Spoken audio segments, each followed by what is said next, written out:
ಎಲ್ಲರಿಗೂ ನಮಸ್ಕಾರಗಳು. ಎಲ್ಲರೂ ಚೆನ್ನಾಗಿದ್ದೀರಾ? ನನಗೆ ಹುಷಾರಿಲ್ಲದೆ ಇರೋ ಕಾರಣ ನಾನು ಟೈಲರಿಂಗ್ ಮಿಷಿನನ್ನು ಈ ಥರ ಮುಚ್ಚಿ ಇಟ್ಬಿಟ್ಟಿದ್ದೀನಿ. ನಿಮಗೆಲ್ಲ ಪ್ರತಿಯೊಂದು ವಿಡಿಯೋದಲ್ಲೂ ತಿಳಿಸ್ತಾ ಇದ್ದೆ ಟೈಲರಿಂಗ್ ಮಿಷಿನ್ನ ಎಷ್ಟು ನೀಟಾಗಿ ಇಟ್ಕೊಳ್ಬೇಕು ಅಂತ. ಆದರೆ ನಾನೇ ನೋಡಿ ಇವಾಗ ಯಾವ ರೀತಿ ಇಟ್ಟಿದ್ದೀನಿ ಅಂತ. 6 ಮಂತ್ ಆಯಿತು ನಾನು ಈ ರೀತಿಯಾಗಿ ಮುಚ್ಚಿಟ್ಟು. ನನಗೆ ಹುಷಾರಿಲ್ಲದೆ ಇರೋ ಕಾರಣ ನಾನು ಮುಚ್ಚಿಟ್ಟಿದ್ದೀನಿ. ಕಾಲು ನೋವು ತುಂಬ ಆಗಿತ್ತು. ಇನ್ನೂ ತುಂಬ ದಿನ ನಾನು ಈ ಕೆಲಸನ ಮಾಡೋದಿಲ್ಲ. ತುಂಬ ಬೇಜಾರಾಗುತ್ತೆ. ನಾನು ಕಳೆದ ವೀಡಿಯೋಗಳಲ್ಲಿ ಹೇಳ್ತಾನೇ ಇರ್ತೀನಿ, ಅದು ಬೇಜಾರು ತುಂಬ ಮನಸ್ಸಿಗೆ ನೋವಾಗುತ್ತೆ. ಹಾಗಾಗಿ ನಾನು ವೀಡಿಯೋದಲ್ಲಿ ಹೇಳ್ಕೊಳ್ತಾನೇ ಇರ್ತೀನಿ ನಿಮ್ಮೆಲ್ಲರ ಹತ್ರನೂ. ನನಗಿನ್ನೂ ಕಾಲು ಕರೆಕ್ಟಾಗಿ ಸರಿ ಹೋಗಿಲ್ಲ ನನಗೆ. ಹಾಗಾಗಿ ನಾನಿನ್ನೂ ಮಿಷಿನನ್ನು ಯೂಸ್ ಮಾಡ್ತಾಯಿಲ್ಲ. ನಾನು ಕೂಡ ಎಲ್ಲ ಥರ ಮೆಡಿಸನ್ನು ಮಾಡಿದೆ ನಾನು. ಆದರೆ ಯಾವುದು ಮೆಡಿಸನ್ನು ನನಗೆ ವರ್ಕ್ ಆಗಲೇ ಇಲ್ಲ. ಈ ಇಂಗ್ಲೀಷ್ ಮೆಡಿಸನ್ ಯಾವುದೂ ನನಗೆ ಸೆಟ್ ಆಗಲೇ ಇಲ್ಲ.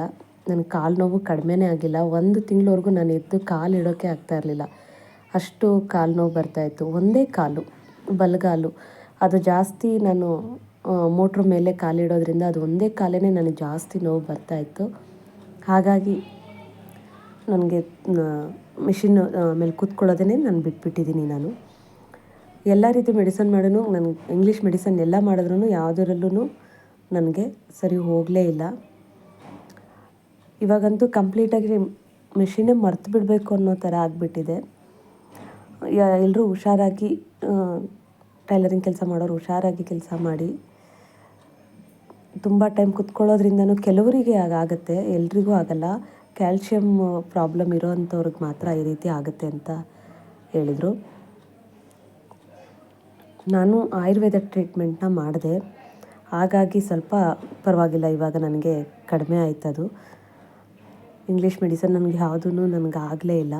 ಹಾಗಾಗಿ ನಾನು ಆಯುರ್ವೇದ ಟ್ರೀಟ್ಮೆಂಟ್ ಮಾಡಿ ಇವಾಗ ನನಗೆ ಆರಾಮಾಗಿದ್ದೀನಿ. ಇವಾಗ ಸ್ವಲ್ಪ ಎದ್ದು ಓಡಾಡ್ತಾ ಇದ್ದೀನಿ. ಇವಾಗ ಆರಾಮಾಗಿದ್ದೀನಿ. ಇದು ಪಂಚಲೋಹದ ಮಳೆನ ಬಿಸಿ ಮಾಡಿ ಅದನ್ನು ಸುಡ್ತಾರೆ. ಮಂಡಿ ಸುತ್ತಲೂ ಸುಟ್ಬಿಟ್ಟು ನಮಗೆ ತುಪ್ಪ ಮತ್ತು ಜೇನುತುಪ್ಪ, ತುಪ್ಪ ಎರಡನ್ನೂ ಮಿಕ್ಸ್ ಮಾಡಿ ಚೆನ್ನಾಗಿ ಹಚ್ಚಬೇಕು. ಆ ರೀತಿ ಮಾಡಿದೆ. ನನಗಿದನ್ನು 3 ಸರಿ ಮಾಡಿಸಿದ್ರು. ಅದು ಮಾಡಿದ್ಮೇಲೆ ನನಗೆ ಆರಾಮಾಯಿತು. ನಾನಿವಾಗ ಅಡುಗೆನೂ ಮಾಡ್ತಾಯಿದ್ದೀನಿ. ವಿಡಿಯೋಗೆ ಸಂಬಂಧ ಇಲ್ಲ, ಆದ್ರೂ ಏನೂ ಅಂದ್ಕೊಳ್ಬೇಡಿ. ಎಲ್ಲರೂ ಹುಷಾರಾಗಿ ಕೆಲಸ ಮಾಡಿ, ಚೆನ್ನಾಗಿ ತಿನ್ನಿ, ಚೆನ್ನಾಗಿರಿ. ತುಂಬ ಬೇಜಾರಾಗುತ್ತೆ ನನ್ನ ಟೈಲರಿಂಗ್ ಕೆಲಸನ ನಿಲ್ಲಿಸಿರೋದಕ್ಕೆ. ಸದ್ಯದಲ್ಲೇ ಶುರು ಮಾಡಬೇಕು ಅಂದ್ಕೊಳ್ತೀನಿ. ಆದರೆ ಮತ್ತೆ ಕಾಲು ಏನಾದರೂ ಪ್ರಾಬ್ಲಮ್ ಆಗಿಬಿಟ್ರೆ ಅನ್ನೋ ಭಯಕ್ಕೆ ನಾನು ಮಾಡ್ತಾಯಿಲ್ಲ. ನೋಡೋಣ ಯಾವಾಗ ಆಗುತ್ತೋ.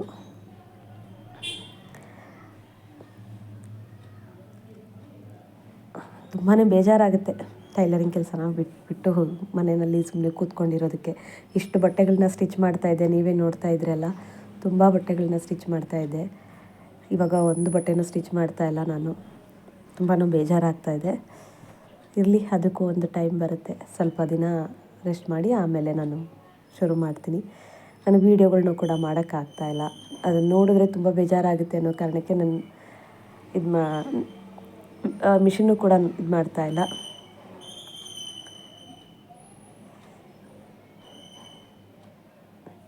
ಆದರೆ ನಾನು ಕಟ್ಟಿಂಗ್ ವೀಡಿಯೋಗಳನ್ನೇ ಆದಷ್ಟು ಶೇರ್ ಮಾಡ್ತೀನಿ. ನೆಕ್ಸ್ಟಿಂದ ನಾನು ಮಾಡಬೇಕು ಅಂದ್ಕೊಳ್ತೀನಿ. ಆದರೆ ಸರಿಯಾಗಿ ಟೈಮು ಸಿಗ್ತಾಯಿಲ್ಲ ನನಗೆ, ಫ್ರೀ ಆಗ್ತಾಯಿಲ್ಲ ನಾನು. ಖಂಡಿತವಾಗ್ಲೂ ಇನ್ಮೇಲೆ ಕಟ್ಟಿಂಗ್ ವೀಡಿಯೋನಾದರೂ ನಾನು ಮಾಡ್ತೀನಿ.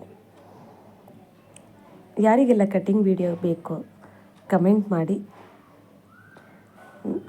ತಿಳಿಸಿ. ನಾನು ಖಂಡಿತವಾಗ್ಲೂ ಕಟ್ಟಿಂಗ್ ವೀಡಿಯೋನಾದರೂ ನಾನು ಮಾಡ್ತೇನೆ. ಧನ್ಯವಾದಗಳು. ಬನ್ನಿ ಎಲ್ಲರೂ ಊಟ ಮಾಡೋಣ.